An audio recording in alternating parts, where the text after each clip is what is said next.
Welcome to The Thriving Marriage, the podcast for those who want to get their spouse back in love with them and truly thrive. You'll learn why 95% of people don't save their marriage and the secret method no one else is talking about that will change everything for you. Are you ready? Let's turn tragedy to triumph. Here are your hosts, international marriage experts, Mark Johnston and Heather Choate. I believe that we're live now. Okay, so hello everyone. Welcome to the High Thrive Coaching Podcast. We run these every week here, bringing information to all of you on how to handle relationships on marriage, especially relationships that are in crisis, but just, relationships in general. And I know with everything going on right now, a lot of you probably feel like you're in crisis. So in case you haven't been listening to all the many other podcast episodes that we put out there, my name is Mark Johnston. I am an international relationship coach, which means I talk to people all over the world about their relationships and marriages. Essentially what we try to do here is we try to help all of you with some tools and tips, making sure that you guys can weather through some of the storms of having a relationship. So this week, what I wanted to talk about was dealing with relationship stress during an event such as a pandemic. Now, I know all of you are probably, if you're anything like me, there's probably a lot of additional stress going on right now. And I wanted to help all of you get a better handle on dealing with that stress during a crisis like this. There are actually some simple shifts in thought or action that can make a huge difference in being able to get a handle on things. But before we get to that, what we always do, what we always go over every week is a client win of the week. So this win here, this comes from one of our coaching clients. And as always, names are changed to protect identity. So Aubrey was sharing that after many, many months of essentially seeing her husband stonewalling her, not talking at all about things, and basically lots and lots of distance, hardly interacting with her. She said that her husband started to touch her recently and has started to come around in terms of conversation.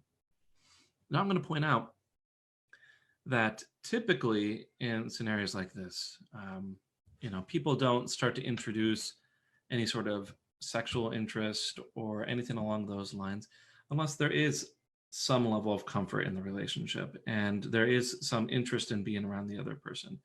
Now, sometimes, people will skip some of those steps, but, typically it's an indication that things are progressing. And Aubrey was really excited about that because, she hadn't had any of that attention from her husband in 9 months, or many months. What she attributed to this shift is specifically our trainings on empathy and learning to listen and understand her husband quite a bit more. Oftentimes what will happen during a crisis, a marriage crisis, is that someone starts pulling away. It's easy for us to say, well, they should have done this differently. Here are these problems that they're presenting to us. And if they'd just done, X, Y, or Z differently, they wouldn't be having these problems. And what that does essentially is invalidate the concerns that the spouse who's leaning away from the relationship is putting out there. And oftentimes a lot of understanding and empathy can reverse a lot of that damage. A thing to note here is that Aubrey had a long period here where she did not do well, where she was being very aggressive, was blaming her husband. And as, she started turning on that empathy a little bit more, she started to see some results. So things that she expressed, she's like, hey, the program does work. She's really excited about, everything that she's been learning. And, it's always good. It's always feels very nice on my end to see, some of the material that I've written or the things that I've said to people. It's really sunk in and made a difference. So on with the topic for today, which, I'm sure you're all here for that. You're wondering, okay, things are rough, things are feeling a bit stressful. Maybe you're feeling some anxiety as you're not sure what's going on. If you're looking for, just a note, if you're looking for more information on how to handle this sort of situation, I did just talk about this on Friday, and you should look that up as well. But, I wanted to further the conversation here. And so how do you deal with relationship stress when a lot of other stressors are really hammering down on you? I mean, having problems with the relationship can be difficult as it is.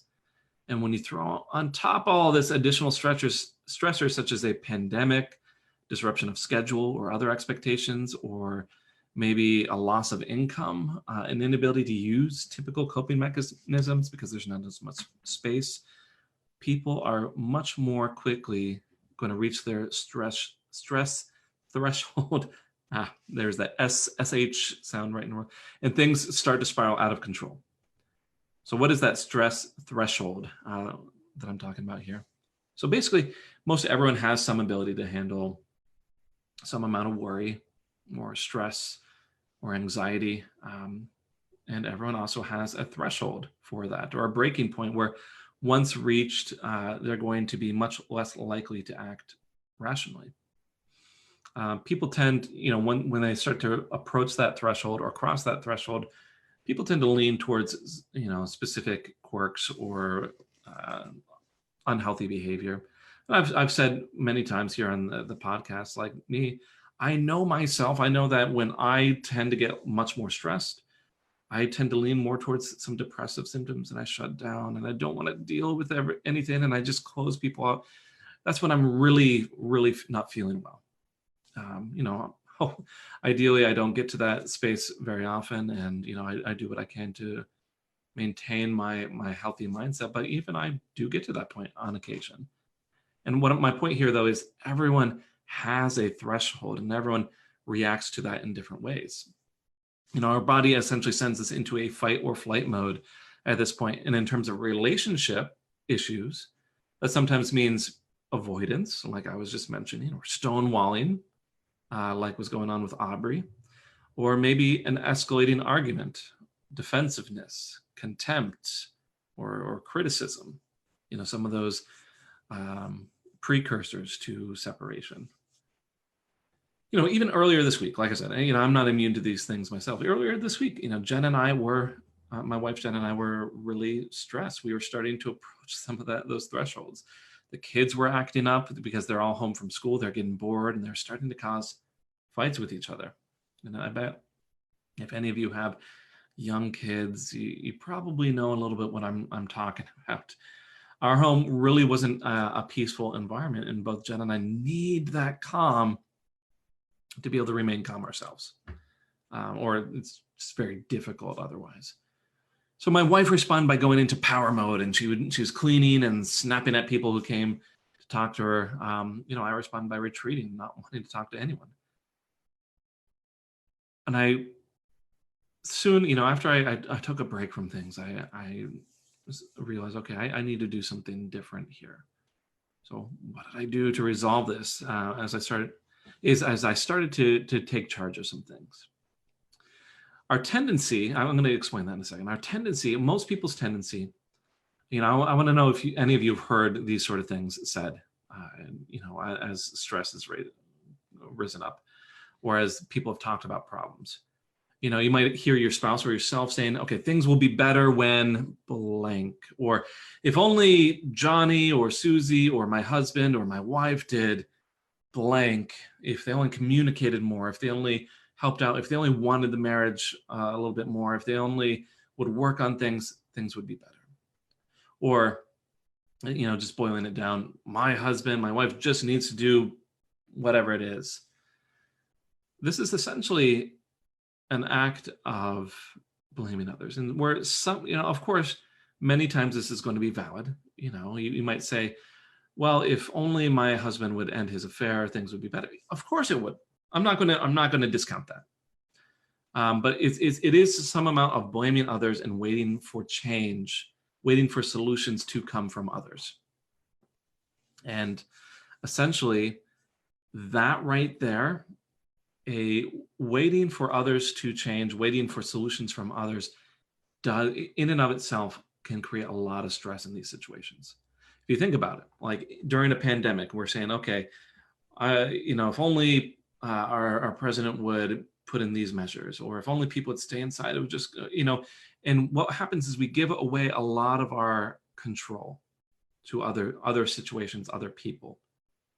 And oddly enough, it's that a sense of control that can really calm things down and provide a lot of sense, remove a lot of that tension, remove a lot of that anxiety and stress. I think I shared Friday, a response that Jen and I had to the pandemic.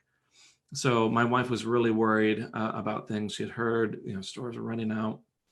And so she's worried about what's going to happen. Like, are we going to have enough of what we need? And so I said, you know what, Jen, I'd like to take a moment and let's think about what do we need, and then let's go take a plan, make a plan here. Let's go actually get out and get some supplies. And I'm going to tell you, like, immediately, as soon as like there's some sense of control over the situation, my wife calmed down very quickly. And I'm not saying I have some sort of magical power, but I will say, I mean, that is quite often my role in many situations is, my wife is the one that gets out and does things and makes sure that we're progressing forward and really pushes us and motivates us. And I'm the one that really calms things down and makes sure everyone feels safe and secure. What this is in, within psychological terms, this is a matter of an external locus of control versus an internal locus of control. Essentially, it's where do we feel like our sense of control lies? Is it externally, outside of ourselves, or is it internal? And generally, it's thought that a strong internal locus of control is a person, someone who has a strong internal locus of control is someone who's much better able to provide calm and eliminate stress in their life. But yeah, all that blame of others, all that, things will be better when someone does this, all that waiting for change from others are all tendencies that we turn to in matter when we are stressed. And they're all examples of an external locus of control. It gives away our power and our sense of calm or control over our circumstances. As we say, other people will do this and I don't know, or other people need to fix this and I don't know whether they will. And that hugely increases that stress and anxiety. So, what does this mean then? If we're trying to reduce stress, reduce anxiety during a really stressful time like this, a time when we are not sure what's going to happen, it means that a shift needs to happen towards an internal locus of control. Meaning, once again, that our sense of control lies within us. A strong internal locus of control means we believe ourselves capable of affecting our circumstances. We go about, we set plans, and we follow through. Shifting towards that internal locus of control, it's very important as you're trying to make that shift that you ask yourself a few questions. How can I make a difference? Might be one.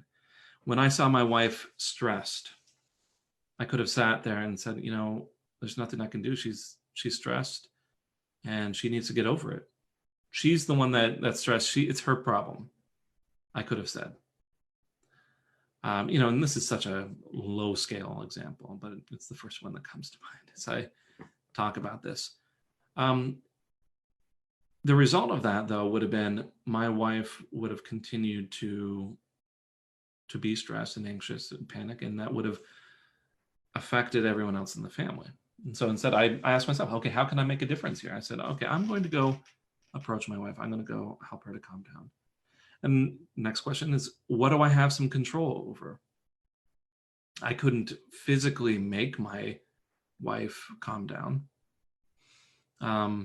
And I don't want this to, I don't want to portray this as like my wife is always needing this or anything. Like she provides a whole lot to our marriage. I don't want to, but in this case, this is where my forte was coming in. But I was asking myself, what do I have control over in this situation? Where I couldn't directly control my wife's emotions.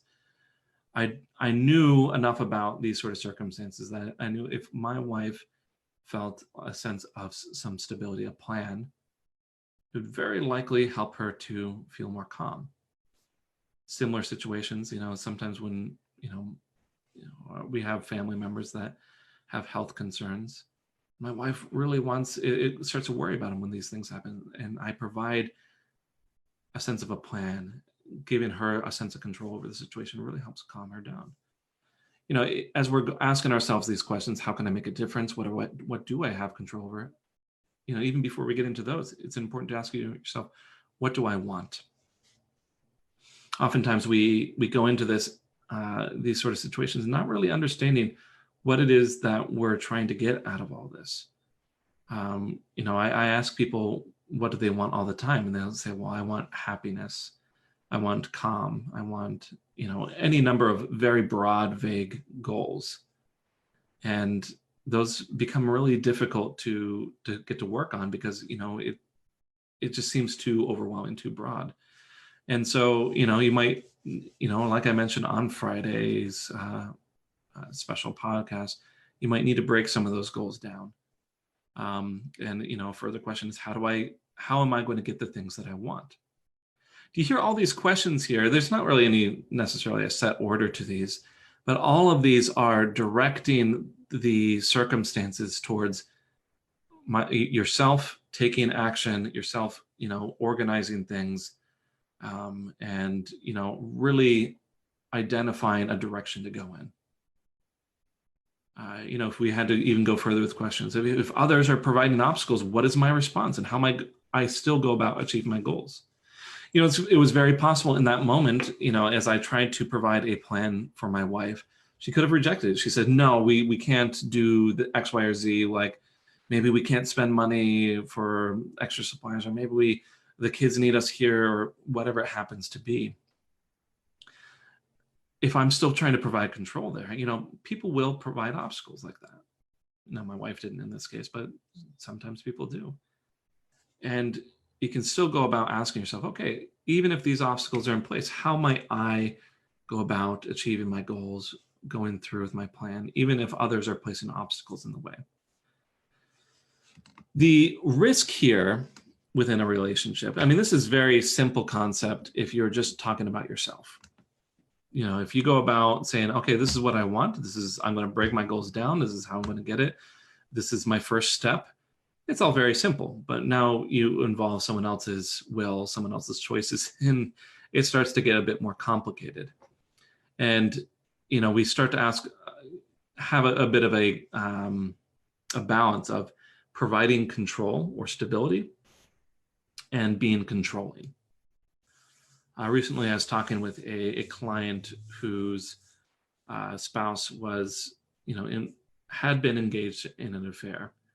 And my client really wanted some safety and security, wanted some assurance that the affair was ending.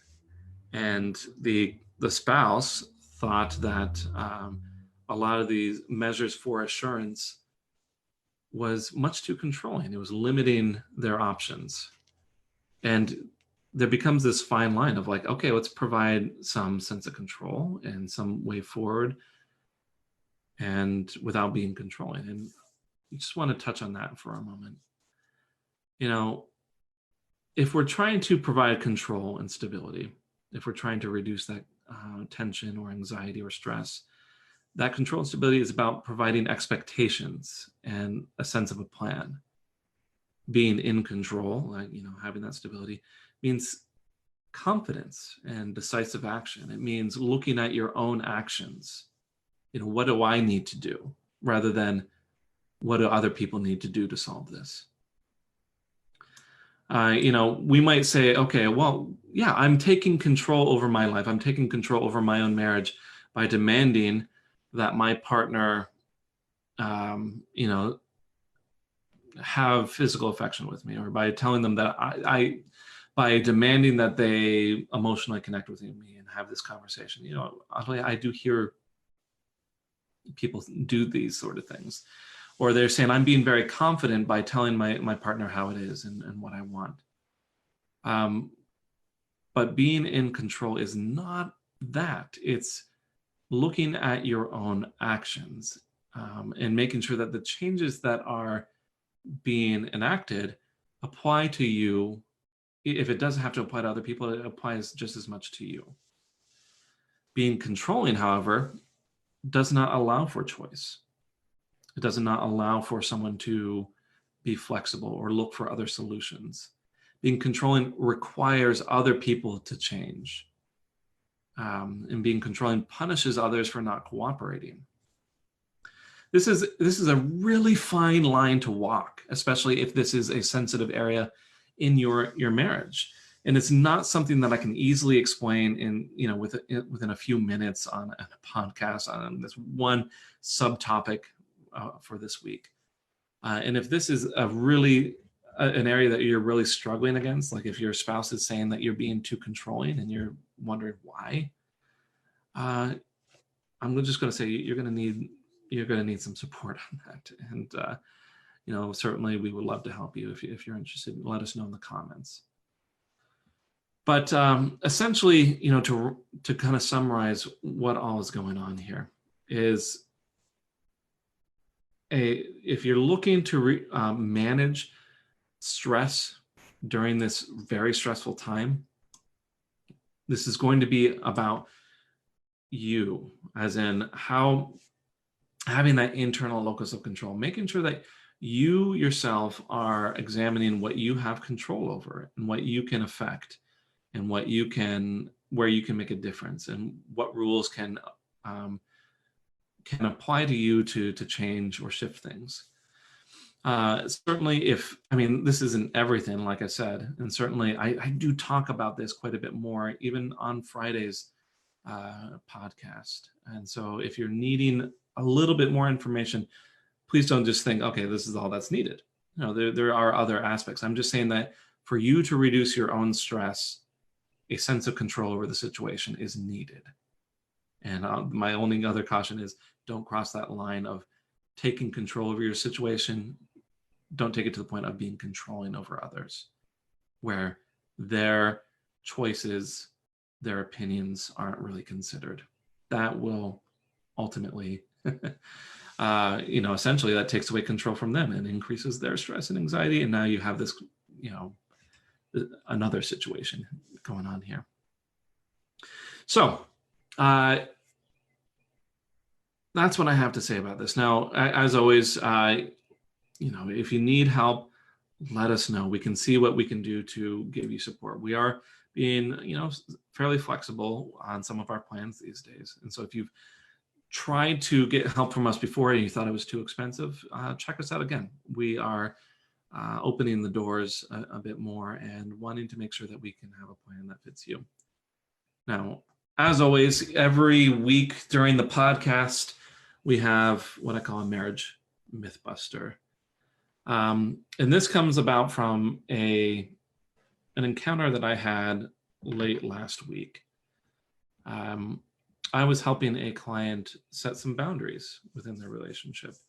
And, it wasn't a huge surprise to me, but as this gentleman was placing boundaries within the relationship, it was perceived by his wife as him being controlling over her. Exactly what we were talking about just a moment ago. And I bring this up as a myth because I hear it over and over and over again, this idea that if my spouse is placing some limitations on me, or if I need to place limitations on my spouse, then it is the same as being controlling or controlled. Here's the thing. People don't like limitations. They don't. Oftentimes when limitations are placed, an immediate question that pops up is this idea of why. Why can't you go further? Why can't you have more? Why can't you have everything? Now, most of the time as adults, we can logically provide our own reasons for this. We can say, okay, well, I can't have more cake because if I have more cake, then other people can't have cake. And so it makes sense. They might say, okay, I can't go past this, this velvet rope thing, this rope divider here in the museum, because probably past that are areas that are not ready to be displayed, or maybe it's offices or something. We can give ourselves some reasons for this, and we can accept some amount of control or limitations in these circumstances. But what will happen is, within a relationship, a lot of these pieces of control become murky. And someone who is actively being controlling might shut down many of these questions of why, and there isn't really any reason given.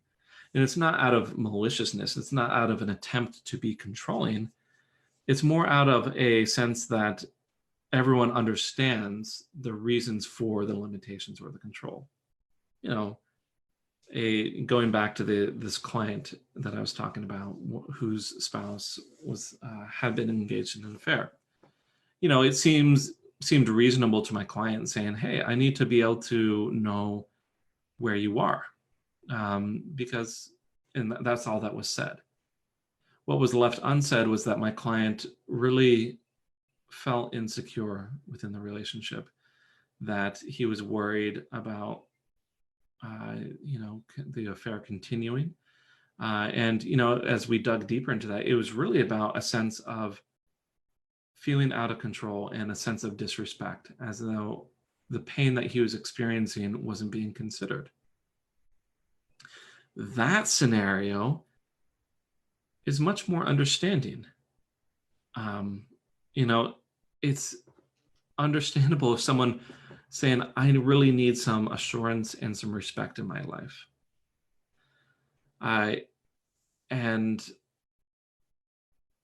what I'm going to say is, if you were trying to get around this idea that limitations are, it is by very definition controlling.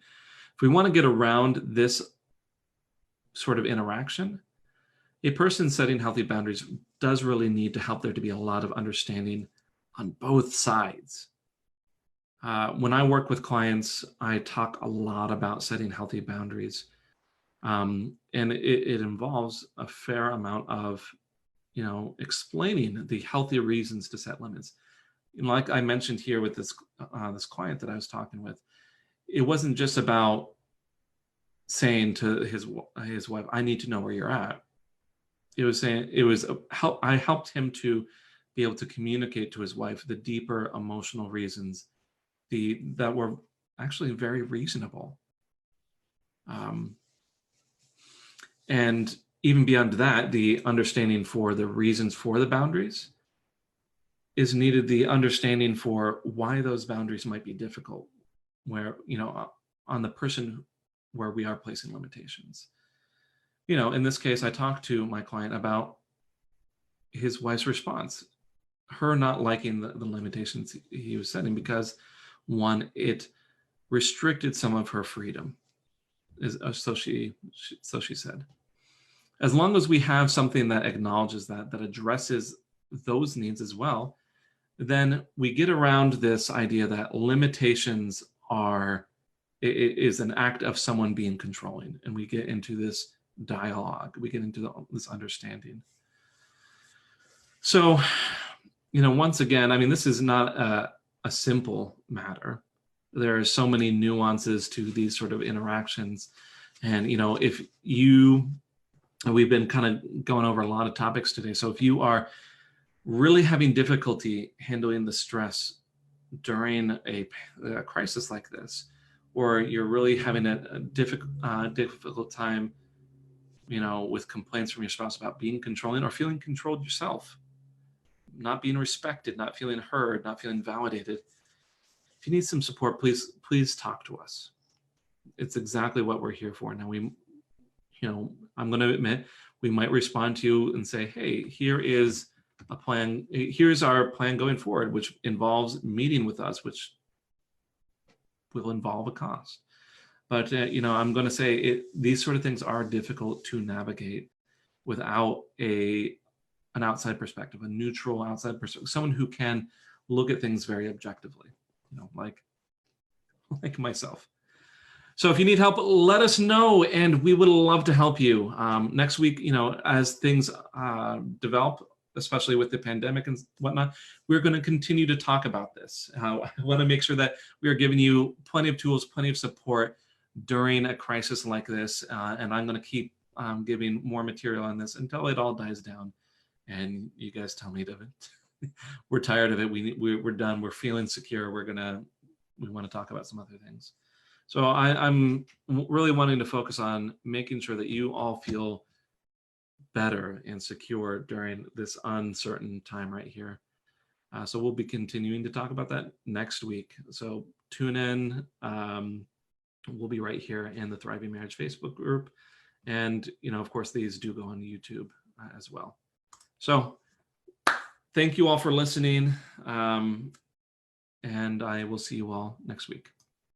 Thanks for listening to The Thriving Marriage, your A to Z blueprint for not just surviving marriage, but thriving. Until next time, my friends, thrive on.